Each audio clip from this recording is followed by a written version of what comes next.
Natural meditation eluded me for so long until one day I was meditating using a technique, and all of a sudden it just hit me over the head. Why am I using a technique? And it just stopped. There was no need to use a technique after that point, any kind of technique. It was clear that the meditative state, which is not a state, is here all the time. It's just always the case. It was also clear that before that, because the sense of self or the sense of doership or the doer was so strong, that it felt like it needed a technique, like it needed something to do to earn the meditation or to earn the peace of quieting the mind. As strange as that sounds, that's really how it looked or felt to me until it didn't.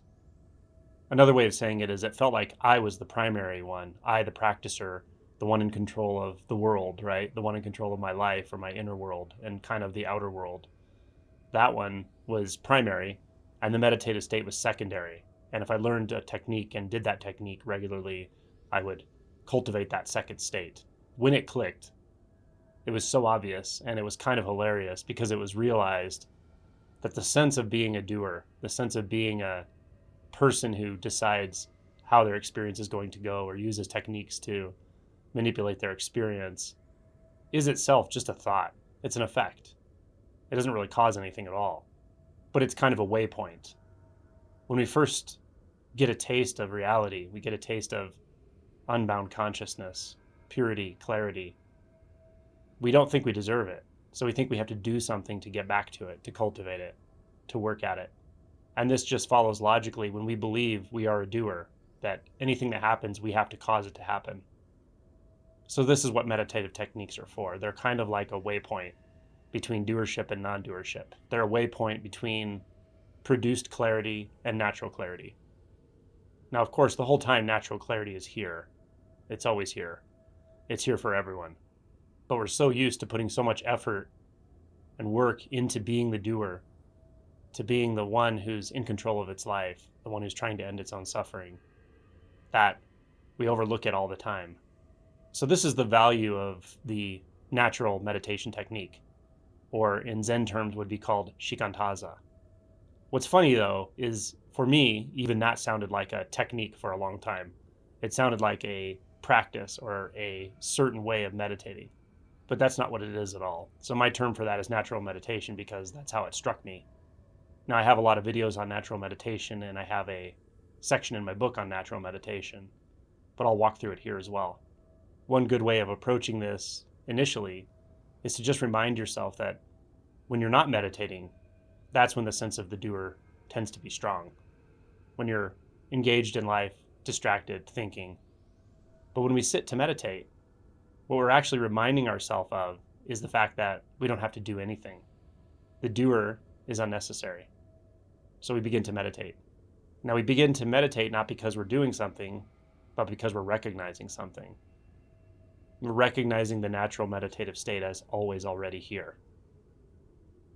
So the way to define natural meditation really is by what it's not. It's not a technique.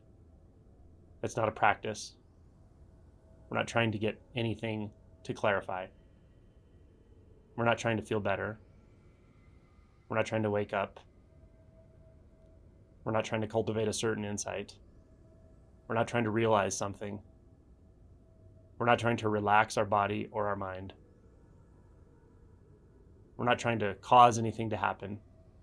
We're not using a specific technique, mantra, koan. We're not trying to answer a question. We're not trying to find the answer to anything. We're not trying to find anything. We're not avoiding any experience. We're not pushing anything away. There's no ideal experience of natural meditation.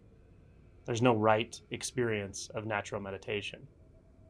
Even whether or not there's a sense of experience doesn't really matter. The sense of self can be there or not. The sense of an experiencer can be there or not. The body can feel relaxed or it can feel tense. There can be judgments or no judgments. The mind can be active or quiet. We're not putting a finger on the scale. We're not trying to make experience be any certain way.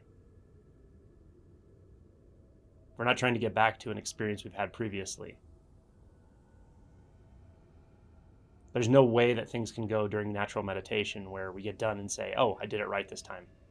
However it goes is already the right way. However it goes is exactly natural meditation, how it should be. Also, there's not a beginning or end to natural meditation. It just is. It's there whether you know it or not. It's there whether you know you're meditating or not. So it's total freedom. It's a few moments where you don't have to do anything. You don't have to be anything. You don't have to reinforce anything. You don't have to defend anything. And you can't do anything wrong. That's natural meditation. Take the time to do it anytime it comes to mind. It can be profoundly enjoyable, but that's not the goal. It just is. It just is how it is. We don't have to do anything specific with thoughts. We're not trying to quiet thoughts. We're not trying to push thoughts away. We're not trying to label thoughts. So we can just let thoughts be exactly how they are, however that is. And however that is can change, and that's fine too. We don't need to take notes. We don't need to worry about how is this? Is this right? Is this wrong? We don't need to take a mental log to get back to this place of peace. If we experience peace, so be it. If a thought says this is peaceful, that's just what's happening. It's perfectly okay. If there's a sense of clinging, that's okay. It's just clinging.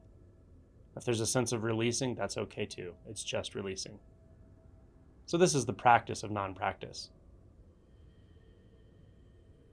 This is the reclamation of your natural state, of the natural state of things, which is effortless, spontaneous, and not bound to being any specific way.